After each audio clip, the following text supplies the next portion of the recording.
Hello students, हम distance, displacement, velocity, acceleration पढ़ चुके हैं। कुछ ग्राफ पढ़ चुके हैं और आज हम पढ़ेंगे इक्वेशन ऑफ मोशंस। तो देखिए, टॉपिक है इक्वेशन ऑफ मोशन। अब समझिए, इक्वेशन ऑफ मोशन में बेसिकली आपकी तीन इक्वेशंस आती हैं। फर्स्ट इक्वेशन है v is equal to you plus 80। Second equation है s is equal to U T plus half 80 square. और थर्ड इक्वेशन है v square minus you square is equal to 2as। आपने 9th में भी पढ़ी हैं ये इक्वेशंस। यहाँ पे टोटल 5 पैरामीटर्स आते हैं, s, u, v, a और t। बेटा यहाँ पे s रिप्रेजेंट करता है डिस्प्लेसमेंट को। बेटा u और v दोनों वेलोसिटी को रिप्रेजेंट करते हैं, बस डिफरेंस क्या है, u रिप्रेजेंट करता है इनिशियल वेलोसिटी को और v रिप्रेजेंट करता है आपकी फाइनल वेलोसिटी को। क्लियर? u किसको रिप्रेजेंट करता है, इनिशियल वेलोसिटी को, और v किसको रिप्रेजेंट करता है, फाइनल वेलोसिटी को। a रिप्रेजेंट करता है एक्सेलरेशन को और t रिप्रेजेंट करता है आपके टाइम को। क्लियर? तो इस तरह से टोटल ये 5 पैरामीटर्स आएंगे। Clear? In equation of motion को हम अलग अलग तरीके से प्रूफ कर सकते हैं। प्रूव किया जा सकता है, प्रूफ है अलग अलग पैटर्न से। एक ग्राफिकल मेथड का यूज़ करके प्रूव कर सकते हैं। ग्राफिकल मेथड मींस हम वेलोसिटी टाइम ग्राफ लेंगे और वेलोसिटी टाइम ग्राफ से ये इक्वेशंस प्रूव की जाएंगी। एक इंटीग्रेशन मेथड से प्रूव कर सकते हैं, कैलकुलस मेथड भी बोलते हैं इसको। और एक प्रूव हो सकती हैं by using position change method. Clear? तो सबसे पहले हम बात करते हैं ग्राफिकल मेथड की। बेटा ग्राफिकल मेथड से प्रूव करने के लिए सबसे पहले हमें एक ग्राफ चाहिए in between velocity and time. Clear? हम कहेंगे body start moving from A to B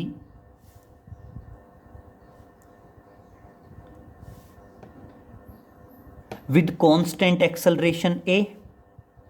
वैसे भी अगर ग्राफ स्ट्रेट लाइन आ रहा है तो इसका मतलब एक्सेलरेशन कैसा है, यूनिफॉर्म है, कांस्टेंट है। अगर ग्राफ ओरिजिन से स्टार्ट होता तब तो हम कहते इनिशियल वेलोसिटी 0 है, लेकिन ग्राफ ओरिजिन से थोड़ा ऊपर शुरू हो रहा है तो O से A तक का जो गैप है ये किसको रिप्रेजेंट कर रहा है, इनिशियल वेलोसिटी को।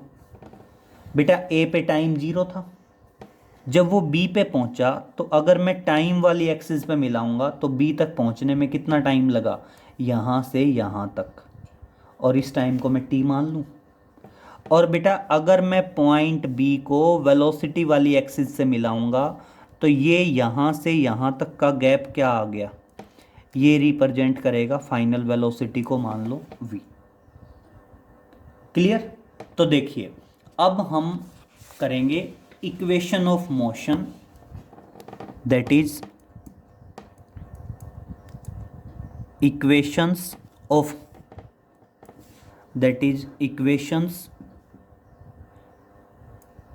Of motion. और इक्वेशन ऑफ मोशन किसका यूज करके बेटा, by using graphical method. Clear? Graphical method का यूज करके हमने इक्वेशन ऑफ मोशन को प्रूव करना है by using the graphical method. Clear? तो देखिए, ग्राफिकल मेथड का यूज करके प्रूव करना है तो इसका मतलब सबसे पहले हमें ग्राफ चाहिए बिटवीन वेलोसिटी टाइम। हम सबसे पहले ग्राफ लेंगे वेलोसिटी टाइम का। ये ओरिजिन है O, यहाँ पे वेलोसिटी की वैल्यू भी 0 है और टाइम की वैल्यू भी 0 है। मान लीजिए हम कहते हैं body moves from A to B. मान लीजिए बॉडी कहाँ से कहाँ मूव करती है बेटा, ए टू बी मूव करती है। Clear. At point A its velocity is u. क्योंकि देखिए अगर ओरिजिन से शुरू होती तो इनिशियल वेलोसिटी जीरो होती, ओरिजिन से थोड़ा सा आगे से स्टार्ट हो रही है towards the velocity axis, and that's why it having initial velocity u। Point A पे टाइम जीरो है। हम ये मान लेते हैं बॉडी जब पॉइंट बी पे पहुंचती है, अगर मैं इसको टाइम वाली एक्सिस से मिलाऊंगा तो यहां से और यहां तक का टाइम कितना आएगा, t टाइम मान लें। और अगर मैं इसको वेलोसिटी वाली एक्सिस से मिलाऊंगा तो बेटा ये यहां से और यहां तक की वेलोसिटी को v मान लें। क्लियर। तो देखिए मार्क कर देते हैं, इस पॉइंट को C मार्क कर लो, इस पॉइंट को D मार्क कर लो और इस पॉइंट को मार्क कर लो E। ये O से E v के बराबर है final velocity, and O to A initial velocity u। तो ये जो गैप है BC ये किसके बराबर आया, v माइनस यू के बराबर आया। और बेटा O से D t के बराबर है तो A से C भी किसके बराबर आएगा, t के बराबर आएगा। आप इस ग्राफ का थोड़ा सा इंट्रोडक्शन लिख सकते हैं।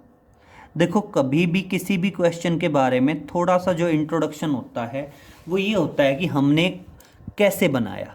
तो सबसे पहले लिखेंगे consider a velocity time graph, body is moving from A to B with constant acceleration a, at point A its initial velocity is u, and in t time it reaches to point B at which velocity is v। the velocity time graph as shown below। Clear.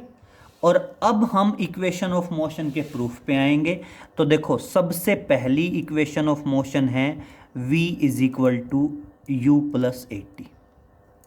मैंने इसको proof करना है। तो देखिए इसको अगर prove करना है तो सिंपल सी बात आएगी, सबसे पहला पॉइंट लेके चलेंगे कि आपका एक्सेलरेशन a किसके बराबर होता है, that is slope of velocity time graph, slope of velocity time graph यही होगा ना। और इसलिए आप बता सकते हैं एक्सेलरेशन किसके बराबर है, टेंजेंट थीटा के बराबर है। ठीक है। अब देखना ये एंगल थीटा है और स्लोप कभी भी किसी भी लाइन का स्लोप किसके बराबर होता है, टेंजेंट थीटा के बराबर होता है। तो अब देखें क्या करेंगे, now triangle A B C, triangle ले लीजिए ए बी सी, और यहाँ से देखिए टेंजेंट थीटा किसके बराबर होएगा, परपेंडिकुलर अपॉन बेस। तो परपेंडिकुलर क्या आया, बी सी, और बेस किसके बराबर आया, ए सी। क्लियर। और बी सी किसके बराबर है, v माइनस यू, और ए सी किसके बराबर है, ओ डी के बराबर, और किसके बराबर है, टी के बराबर। टेंजेंट थीटा की वैल्यू आ गई, यहां पे रखें। Therefore acceleration is equal to v minus u by t. Clear. और इस तरह से आपका क्रॉस मल्टीप्लाई करते हैं तो 80 किसके बराबर आ गया, v माइनस यू के बराबर आ गया। और इस तरह से u को इधर ले आओ, v is equal to you plus 80। Clear. ये आपकी फर्स्ट इक्वेशन प्रूव हो गई।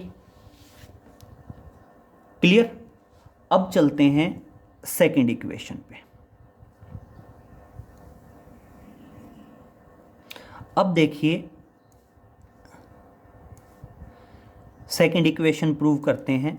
मान लीजिए सेकंड इक्वेशन है S is equal to U T plus half a t square. क्या है? U T plus half a t square. इस इक्वेशन को प्रूव करना है और इस इक्वेशन को प्रूव करने के लिए आप क्या कहोगे, जो आपका डिस्प्लेसमेंट है S, डिस्प्लेसमेंट S किसके बराबर होता है? That is area under velocity time graph. Area under velocity time graph, यही है ना। और area under velocity time graph क्या है? Under the A B. और देखो, चाहो तो इसको कह दो कंप्लीट ट्रिपीजियम का एरिया, और चाहो तो कह दो ट्राइंगल का एरिया प्लस रेक्टेंगल का एरिया। तो देखिए, मान लीजिए मैं सबसे पहले कहता हूं therefore displacement S is equal to area of triangle ABC plus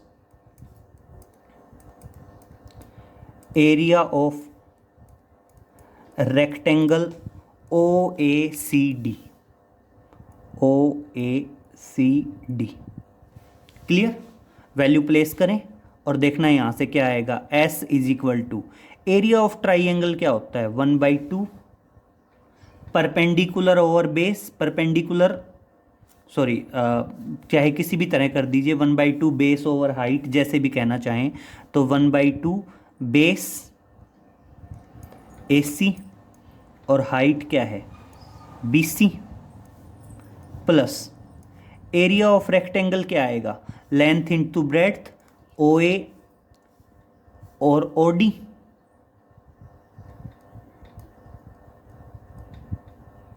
clear?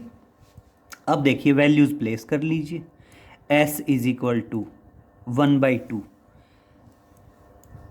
बेटा AC या OD दोनों बराबर हैं, और किसके बराबर आएगा? T के बराबर। और बेटा BC ऑलरेडी किसके बराबर है? V minus U। Clear? Plus OA U के बराबर है, और OD किसके बराबर है? T के बराबर। क्लियर? अब मैं यहां से यूज कर रहा हूं ये रेफरेंस। V माइनस यू किसके बराबर है? 80 के बराबर है। तो मैं रेफरेंस दे सकता हूं कि आपका V माइनस यू किसके बराबर होता है? 80 के बराबर होता है इक्वेशन 1 से। और इस तरह से क्या आ जाएगा? S is equal to 1/2 T into 80 plus UT, और आ गया S is equal to UT plus half 80 square.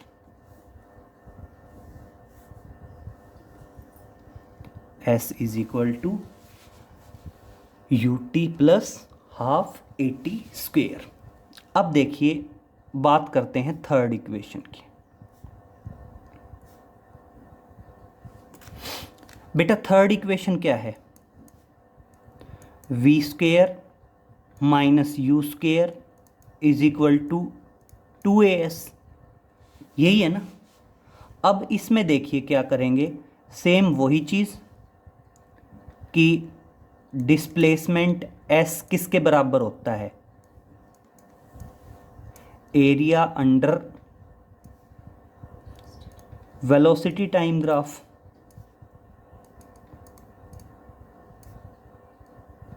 Area under velocity time graph. अब समझिए, मैं इस एरिया को ऐसे लिख सकता हूं, दैट इज एरिया ऑफ, बेटा जैसे यहां तो मैंने अलग अलग लिखा था, ट्राइंगल का एरिया प्लस रेक्टेंगल का एरिया। और अगर मैं चाहूं तो इसको कंप्लीट ट्रिपीजियम लिख सकता हूं, OABD। ये जो शेप है ये क्या है? ट्रिपीजियम है तो लिख सकते हैं दैट इज एरिया ऑफ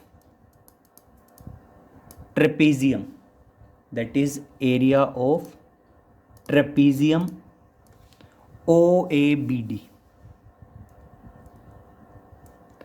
और समझिए बेटा, बेटा एरिया ऑफ ट्रेपेजियम होता है 1/2 into sum of parallel sides multiplied by perpendicular distance between them, perpendicular distance between them. तो इस तरह से क्या आया, S is equal to 1/2 sum of parallel sides. अब पैरेलल साइड्स कौन कौन सी हैं ट्रेपेजियम की, OA एंड BD। तो देखना पैरेलल साइड क्या आ गई, OA प्लस BD, और मल्टीप्लाइड बाय परपेंडिकुलर डिस्टेंस क्या है, AC कह दीजिए या OD कह दीजिए। ये क्या आ गया, परपेंडिकुलर डिस्टेंस आ गया। वैल्यूज करें प्लेस। अब देखिए वैल्यूज प्लेस करते हैं। S is equal to 1/2 OA that is U plus BD, BD OE के बराबर है और वो किसके बराबर है, V के बराबर, इनटू OD किसके बराबर है, T के बराबर। क्लियर। अब जरा यहां देखिए एक्सेलरेशन किसके बराबर है, V माइनस U/T। अगर मैं T को इधर पहुंचा दूं, इधर ले आए क्रॉस मल्टीप्लाई में, तो T किसके बराबर होगा, V माइनस U/A। तो मैं यहां पे प्लेस कर सकता हूं ये वैल्यू कि आपका जो T है वो किसके बराबर है, V माइनस U/A के बराबर है। क्लियर। तो देखिए S इज इक्वल टू 1/2। बेटा U प्लस V लिख दें या V प्लस U लिख दें, फर्क क्या पड़ता है। क्लियर। और बेटा टाइम की वैल्यू रख रहा हूं मैं, टाइम की वैल्यू क्या आ जाएगी, V माइनस U/A। और अब समझें ध्यान से बेटा 2A, ये तो नीचे एलसीएम है, इधर आ जाएगा तो 2AS हो जाएगा। और यहां देखें क्या बचा, V plus U V minus U that is A plus B A minus B, क्या होता है A² माइनस B²। तो देखना यहां से क्या आएगा आपका, यहां से आएगा A plus B A minus B, तो क्या आएगा A² माइनस B²। और बेटा 2A इधर था, S इधर था, क्रॉस मल्टीप्लाई हो गया तो क्या आ गया 2AS। और इस तरह से ये आपकी क्या आ गई, थर्ड इक्वेशन ऑफ मोशन आ गई। क्लियर। अब एक पॉइंट और समझिए, ये ना हम ये इक्वेशन भी और ये इक्वेशन भी दोनों तरीके से निकाल सकते थे, एरिया ऑफ ट्रेपेजियम या एरिया ऑफ ट्राइंगल, और ये करके। जैसे देखो मैंने यहाँ पे किसकी वैल्यू रखी, T की वैल्यू, T की वैल्यू किसके बराबर आई, V माइनस U/A आई। अगर सपोज करो मैं यहाँ पे V की वैल्यू रख देता, V is equal to U plus 80, तो ये इक्वेशन कौन सी आ जाती, ये वाली आ जाती। तो आप ध्यान रखना कि आपका जो डिस्प्लेसमेंट है, डिस्प्लेसमेंट किसके बराबर आता है, डिस्प्लेसमेंट हमेशा होता है area under velocity time graph. और area under velocity time graph है तो एरिया को हम चाहे तो ऐसे कह दें area of triangle plus area of rectangle, और चाहे तो कह दें एरिया ऑफ ट्रेपेजियम। क्लियर। और आपकी जो दोनों इक्वेशन हैं S is equal to UT plus half AT², S is equal to UT plus half AT² और V² minus U² is equal to 2AS, आप दोनों ही इक्वेशंस को कैरिड आउट कर सकते हैं एक ही से ही। जैसे मान लीजिए ये हमने कैरिड आउट करी थी अभी अभी, इसमें क्या आया था, एरिया ऑफ ट्रेपेजियम लेके चले थे, एरिया ऑफ ट्रेपेजियम से हमने ये यहाँ तक कैरिड आउट कर लिया, S is equal to 1/2 U plus V और इनटू क्या आ गया, T आया। क्लियर। यही है ना, S is equal to 1/2 u plus v into t. अब देखिए, एक बार तो मैंने t की वैल्यू रखी, यहाँ पे t की जगह क्या लिखा, v माइनस यू बाई ए, और जस्ट क्रॉस मल्टीप्लाई किया और क्या आ गया, 2as is equal to v square minus you square is equal to 2as।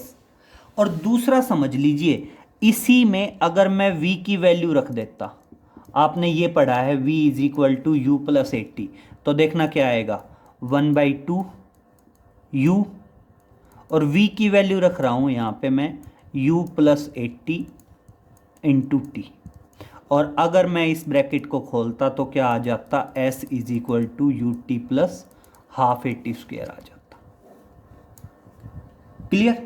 Same इसी तरह आपने एरिया ऑफ ट्रिपीजियम से दोनों निकाल दी इक्वेशन, सेकंड भी और थर्ड भी। आप यहां से भी कर सकते थे, जैसे यहां से हमने ये तो निकाल के दिखाई है, s is equal to U T plus half 80 square. अगर मैं यहीं पे v minus u is equal to 80 ना रख के, और मैं यहाँ पे t की वैल्यू प्लेस करता, जस्ट किसकी वैल्यू प्लेस करता, t की वैल्यू प्लेस करता और सोल्व करता, तो कौन सी इक्वेशन आ जाती, v square minus you square is equal to 2as। Clear. तो ये आपकी इक्वेशन ऑफ मोशन है, और हम इनको किसी भी तरीके से कैरिड आउट कर सकते हैं। इसमें दो मेन पॉइंट हैं। पहला मेन पॉइंट क्या है, आपको पता हो अगर कोई वेलोसिटी टाइम ग्राफ है,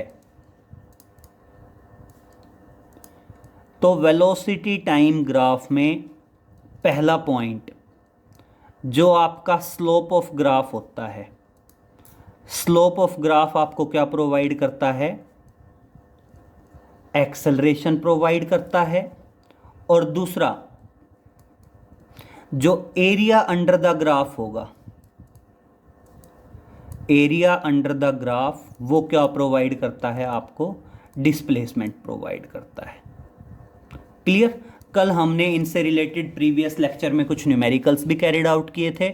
ये पॉइंट दोनों के दोनों आप बिल्कुल माइंड में सेट रखेंगे कि वेलोसिटी टाइम ग्राफ का जो स्लोप होगा वो आपको एक्सेलरेशन प्रोवाइड करेगा, और area under velocity time graph होगा वो आपको क्या प्रोवाइड करेगा,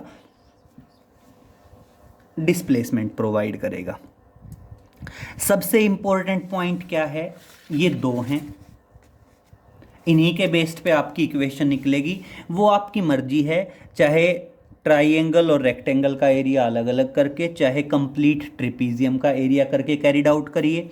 एक दूसरा पॉइंट और ध्यान रखेंगे, कभी भी स्टार्टिंग इस तरह से नहीं करेंगे। कभी भी हम फिजिक्स में कोई भी डायग्राम बनाते हैं, कोई भी फिगर बनाते हैं, कोई भी ग्राफ बनाते हैं, तो हमें बेसिकली उसका इंट्रोडक्शन देना होता है। अब यहाँ पे हमने ग्राफ तो बना दिया, वेलोसिटी टाइम ग्राफ, लेकिन हमें यहाँ पे इस वेलोसिटी टाइम ग्राफ का इंट्रोडक्शन प्रोवाइड करना होगा। हम सबसे पहले कहेंगे, consider a body moves from A to B with constant acceleration a. At point A, its initial velocity is u, and it reaches to point B in time t having final velocity v. And the velocity time graph is as shown below. Clear? थोड़ा सा introduction लिखेंगे, graph कैसे बनाएंगे वो देख लीजिए, क्योंकि basically जो ग्राफ है वो ही मेन पॉइंट है। अगर आपको ग्राफ बनाना आया तो ही आप क्वेश्चन कर पाएंगे, और अगर आप ग्राफ क्लियरली नहीं बना पा रहे हैं तो क्वेश्चन नहीं हो पाएगा। ग्राफ में क्या है, ग्राफ एक सिंपल प्रोसेस पे कैरिड आउट है कि मान लीजिए आप कहते हैं कंसीडर वेलोसिटी टाइम ग्राफ। हमने वेलोसिटी टाइम ग्राफ कंसीडर किया, body moves from A to B. Body कहाँ से कहाँ मूव करती है, ए से बी तक मूव करती है। एक पॉइंट समझिए, अगर बॉडी ओरिजिन से स्टार्ट होती तब तो हम कहते इनिशियल वेलोसिटी 0 है, लेकिन ओरिजिन से थोड़ा सा ऊपर से शुरू हो रही है, इसलिए O से A तक का जो गैप है ये किसको रिप्रेजेंट कर रहा है, इनिशियल वेलोसिटी को। A पे टाइम 0 है, क्योंकि जो ओरिजिन है, ओरिजिन पे वेलोसिटी और टाइम दोनों 0 है। अगर मैं B से टाइम वाली एक्सिस पे मिला दूंगा तो यहाँ से यहाँ तक जाने में कितना टाइम लगा, ये यहाँ से यहाँ तक का गैप, और इसको मान लिया मैंने टी। क्लियर। और अगर मैं इसको बी को वेलोसिटी वाली लाइन से मिला दूंगा तो ये यहाँ से यहाँ तक का जो गैप आया ये क्या आ गया, फाइनल वेलोसिटी को रिप्रेजेंट करेगा। क्लियर। अब स्लोप निकालना है लाइन का, स्लोप का मतलब ये एंगल। क्लियर। और ये ए बी सी डी और ई। क्लियर। और जो जो हम ग्राफ में बताते गए हैं वो आप लिखते जाएंगे, जो आप लिखते जाएंगे वो क्या हो जाएगा, उसका इंट्रोडक्शन पोर्शन हो जाएगा। क्लियर। जो मेन लाइन है वो डार्क है ही, बाकी सारी लाइन डॉटेड बतानी है। ध्यान रखना है कभी भी किसी भी ग्राफ का स्लोप निकालना हो, जब भी आपको वो कहे किसी ग्राफ का स्लोप कैलकुलेट करो, तो स्लोप कैलकुलेट करने के लिए टेंजेंट थीटा ही निकाला जाएगा, that is perpendicular upon base. Clear. और एरिया तो जो भी आप जिस भी तरह निकालना चाहें उसी प्रोसेस से कैरिड आउट कर सकते हैं। तो बेटा ये आपकी इक्वेशन ऑफ मोशन है ग्राफिकल मेथड से। क्लियर। बाकी नेक्स्ट लेक्चर में हम करेंगे by using the integration method. Okay बेटा, थैंक यू।